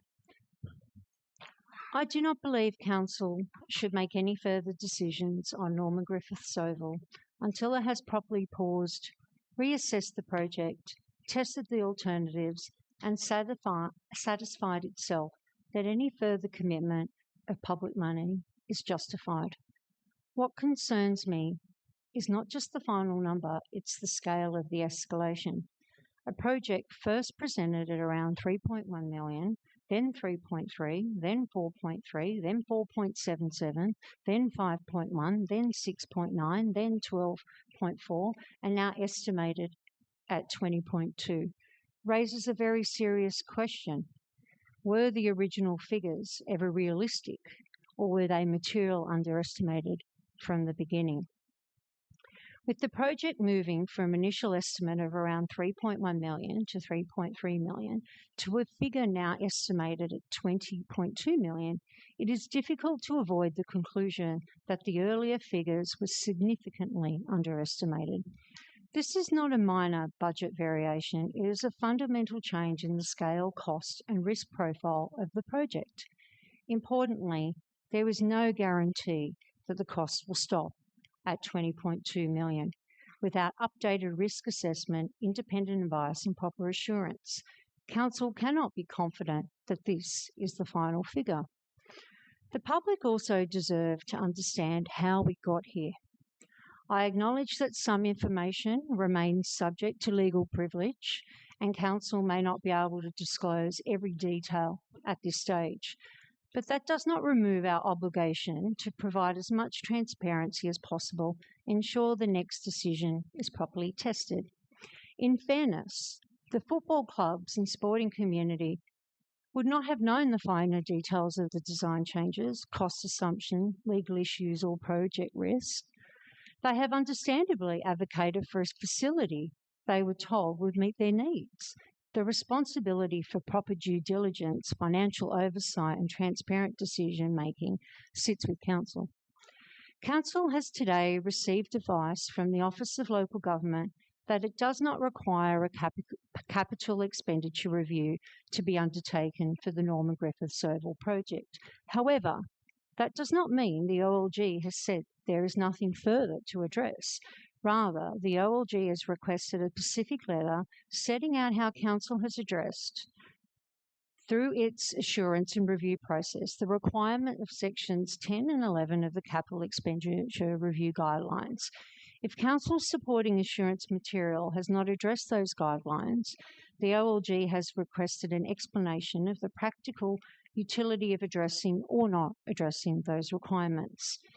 In my view, that makes it even more important that Council does not simply push ahead without properly consolidating the assurance material, identifying any gaps, and clearly demonstrating how the relevant guideline requirements have been addressed. Council has a duty to manage public funds responsibly and act in the community's best interests. Given the scale of this cost escalation, Council should complete that insurance work before any further commitment of public money. Some of the work required may have already been done through previous reports, costings and project assessments. If that's the case, then this should not be treated as an impossible task. Council should consolidate that material, identify the gaps and complete the necessary assurance before making any further commitment. I understand the desire to get this project finished. It has taken a long time and the community wants certainty, but a rush process is part of how we got here. We should not respond to past delays by making another rush decision on a project of this scale. The number of times I have heard the phrase, just push on, in relation to this project is deeply concerning. Pushing on without proper scrutiny is not good governance. It is how councils expose themselves and their communities to further financial and reputational risk. I also acknowledge that at earlier stages, the argument to push on was linked to concerns about losing grant funding. It is also important to acknowledge that grant funding was connected to synthetic turf proposal and may have influenced the decision to proceed with that option. But grant conditions should not prevent Council from stepping back when the project costs, design assumptions and risk profile have changed so dramatically. This is not about delaying without a valid reason. It is about responsible decision making. Before any further vote is taken, Council should examine all viable alternative options for Norman Griffiths Oval. That should include best practice natural turf options, as well as consideration of whether other oval infrastructure options could deliver better value, better sporting outcomes, and broader community benefit. The field's drainage system has also changed materially. We are now being asked to consider moving away from the aggregate detention system for a synthetic field and towards a concrete detention tank. That is a significant change. And one may reasonably ask, why was the detention system changed from a concrete tank to an aggregate system in the first place?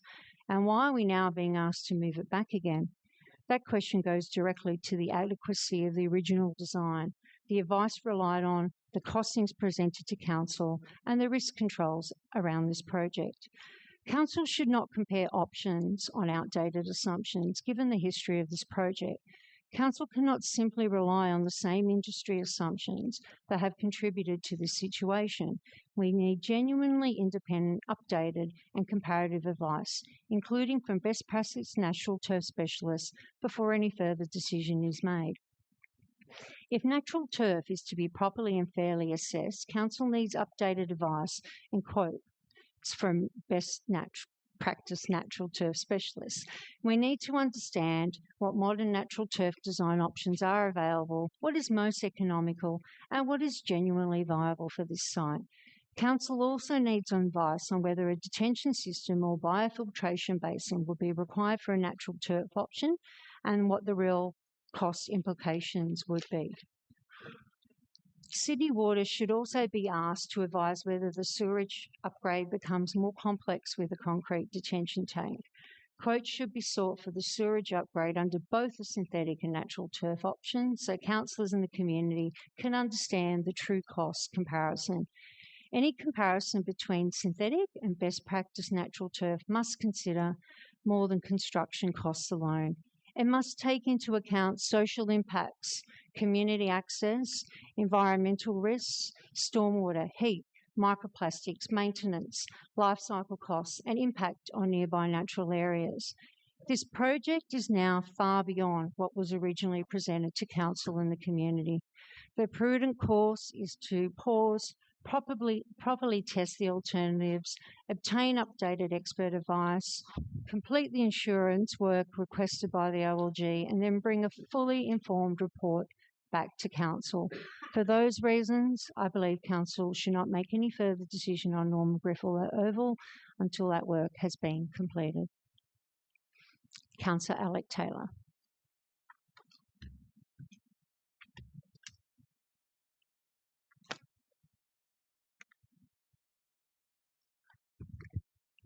Thank you, Mayor Kay.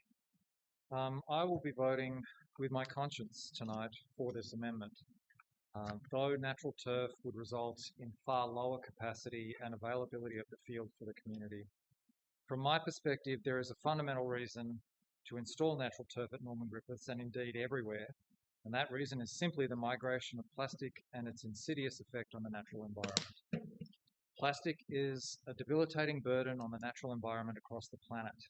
It has been detected everywhere and in every living animal, and it will outlive us all.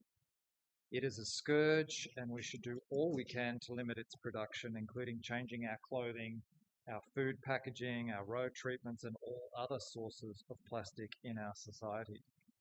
I can't, in good conscience, support the production of another 40 to 50 tonnes of plastic in a synthetic field and the migration of some proportion of that plastic into the natural environment. So I'm voting with my conscience for this amendment tonight on principle. Thank you, Councillor Alec Taylor. Are there any more speakers on this amendment?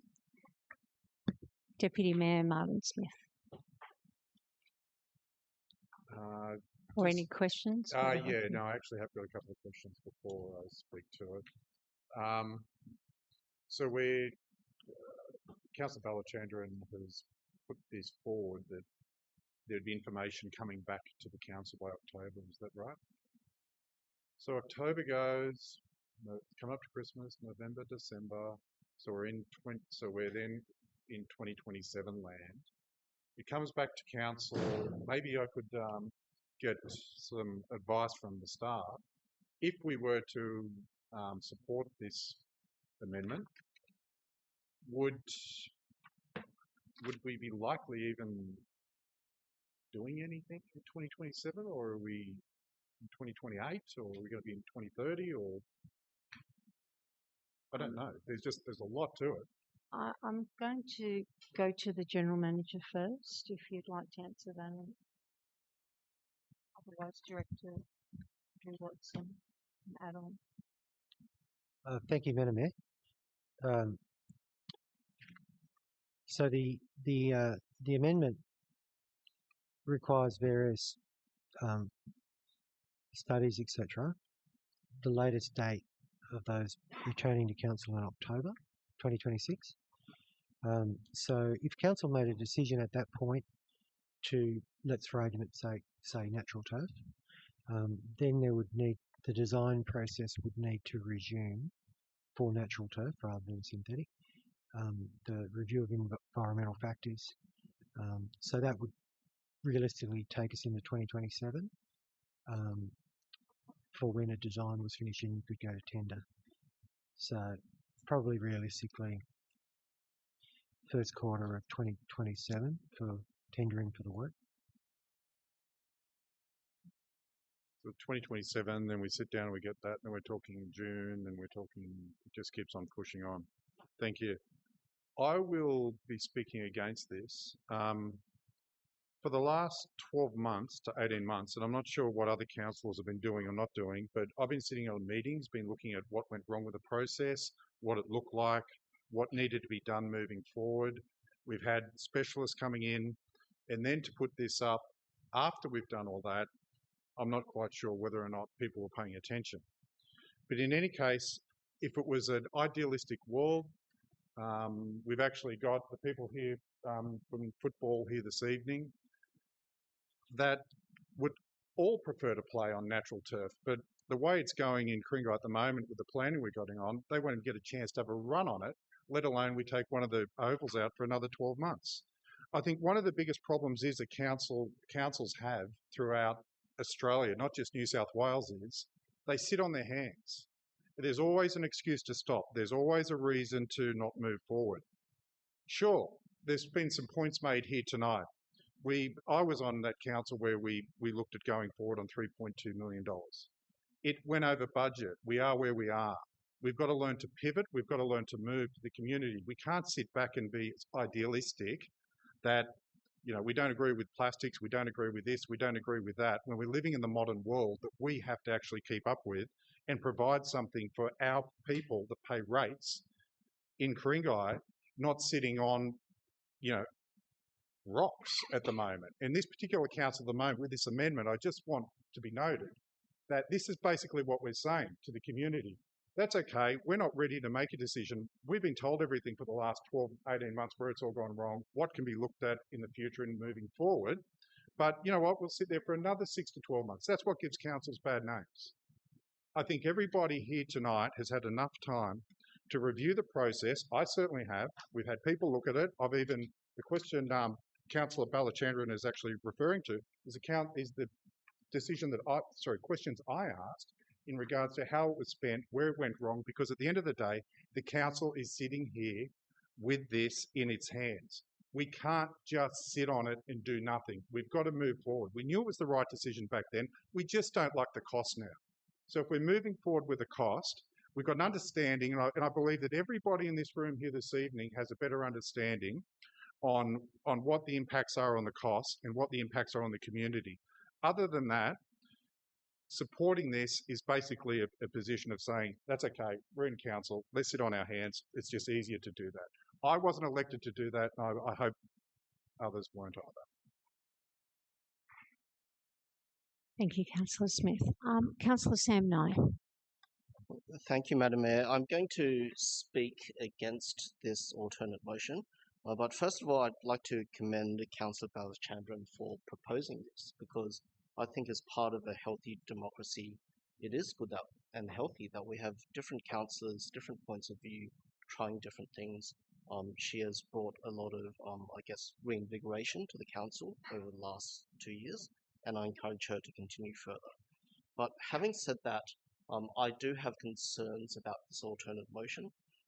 I believe that if we were to go down this path laid out in the alternate motion, it doesn't actually guarantee that the costs will stop, even though it gives a lot of residents who just read this without reading any of the other information false hope. So stopping the project now, it's not going to necessarily make the contractor claims of 4.6 million disappear. Stopping it now isn't going to magically fix a sewer main that apparently was damaged sometime in the last few years. Stopping it now will not remove the requirement to provide on-site water detention at the site.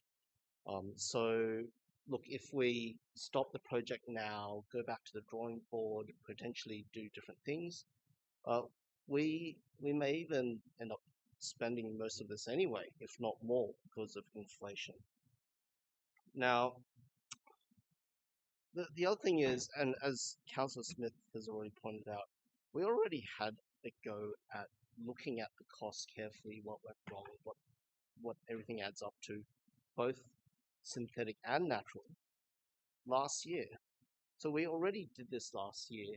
It wasn't something new where some councillors here weren't present, or 10 councillors had the option to participate in that process. We did it last year, we looked carefully. Some additional costs have now come up, particularly with the contractor claims, but I'm not convinced that if we sat back and did a redesign and did something next year, that there won't be further scope creep or cost creep with inflation. Thirdly, this approach here does not meet the needs of Ku-ring-gai's growing population. As I said already, NESROP projected a 49% demand or need for increase by 2036, and that was before Todd, that was before low and mid-rise, that was before infill affordable housing. But now we're talking about doubling the population in 3 decades. And to do that, even if we provided best practice natural turf on all of our ovals, that's still not going to meet the growing needs of our population.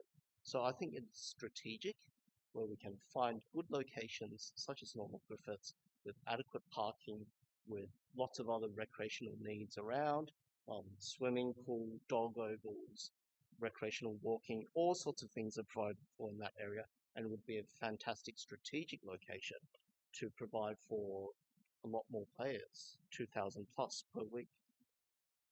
Now, also the question has been framed here of, would the public spend 20.2 million had they known it was 20.2, would they have gone synthetic? I think that is the wrong question to ask.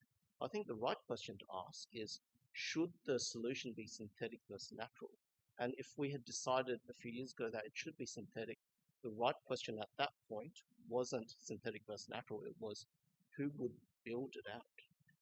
That's not a question that anyone here is asking, but that in reality is a question. And the thing is, we chose a contractor, the egg got scrambled, it can't be unscrambled. And I think it just provides lots of false hope to our residents, saying that, don't worry, I wrote some really fancy words, it sounds really good, and I'm able to save you all of these costs that we have already committed to. I will save you from all these sunk costs. I'm not really into that. I'm not into misleading the public, and I just don't feel comfortable doing that. And look, lastly, I'll just say, Ku-ring-gai is not the only council in this sort of situation. If you look at in the West Council, for example, Callan Park, looking towards delivering 2 synthetic ovals, consulting the public right now, greatly supported by a Labor mayor, our president of LGNSW. Look, this kind of thing's happening in many places as well. It's about how do you manage the risks, not about avoiding risk altogether. Thank you. Thank you, Councillor Knight. Councillor Matt Devlin. Thank you, Madam Mayor. And before I speak against this motion, this amendment, I would like to echo Councillor Knight's remarks with relation to the efforts that Councillor Ballachandran has made in putting this together. I'm going to quote directly from a letter that is published on the council website this afternoon, a letter from the General Manager to the Deputy Secretary of the Office of Local Government. The elected council requested and has overseen an independent investigation into the project to assess compliance, effectiveness, and identify critical learnings. The review was facilitated by the Chair of Council's Audit Risk and Improvement Committee and included input from our legal firm and New South Wales Public Works. The report was considered by Council in a closed session as the findings are confidential due to ongoing legal issues with the contractor. That letter goes on to highlight that assessment, that report, if you will, compiled by specialist consultants Bridge 42, included feedback from SportEng, Dr. Mick Batten's Ag and Viro Solutions, as well as Smart Connection Consultants.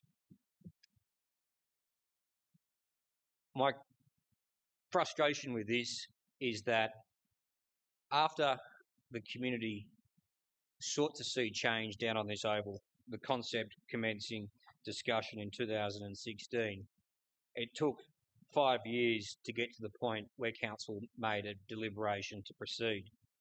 We have undertaken reviews upon reviews upon reviews. The response has come back today to that letter from the General Manager, noting that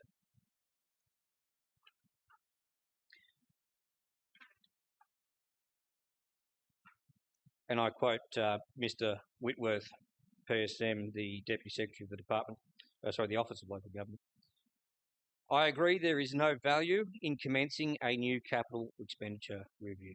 He goes on further to say, I do not expect council will provide although I am not seeking a new capital expenditure review, I do expect council will provide a specific letter, as referenced by other speakers tonight, setting out how it is to be addressed. And that, of course, is with relation to all of the concerns and the requirements outlined. There have been volumes of information provided between council and the Office of Local Government. There also have been absolute tombs of information provided by staff to council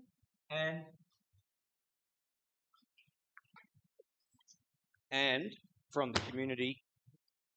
It is all here. We have all of the information at our hands. The official advice, the recommendation in the base report is something that I am comfortable with, and on that basis, I cannot support this amendment. Thank you, Councillor Devlin. Councillor Barbara Ward. Thank you, Madam Mayor. Madam Mayor, I'd like to commend Councillor Balachandran on this. However, I have a couple of questions. My question is to the General Manager. General Manager, did you or the staff keep the councillors up to date with all of the increase in spending? General Manager.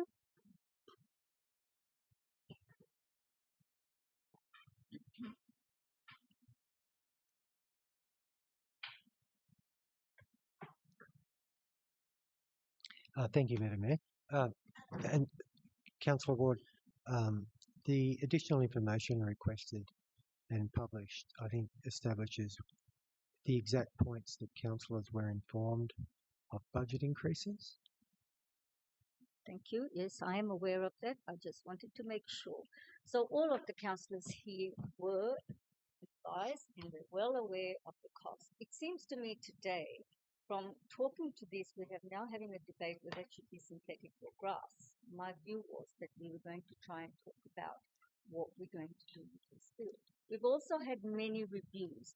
We're all, through you, Madam Mayor, were all the councillors aware of all the reviews that were done, and were they present and were they aware? I am taken aback at the assertion that we are not taking our roles responsibly.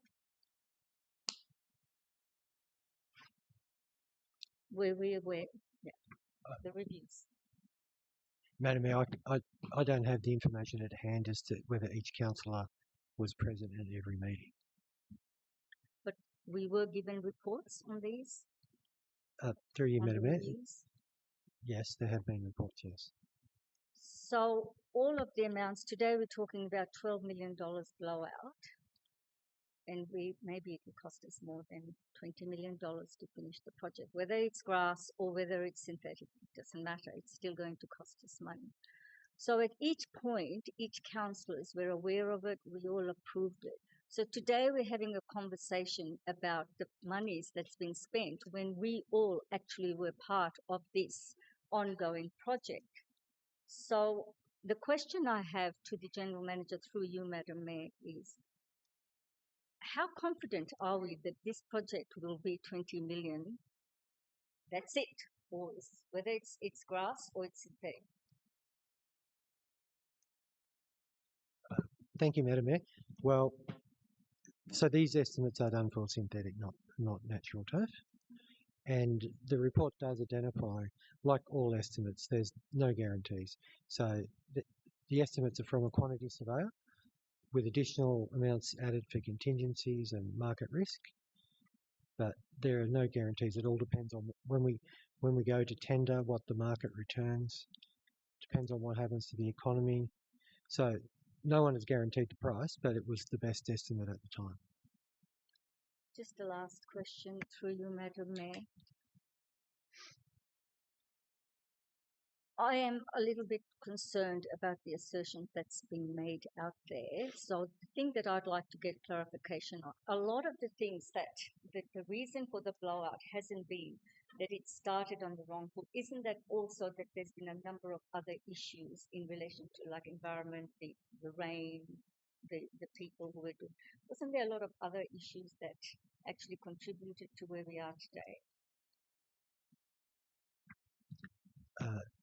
Through you, Madam Mayor, yes, there has been a lot of additional environmental site management costs, additional project management costs, additional legal costs, additional general project management required for the council that was not anticipated.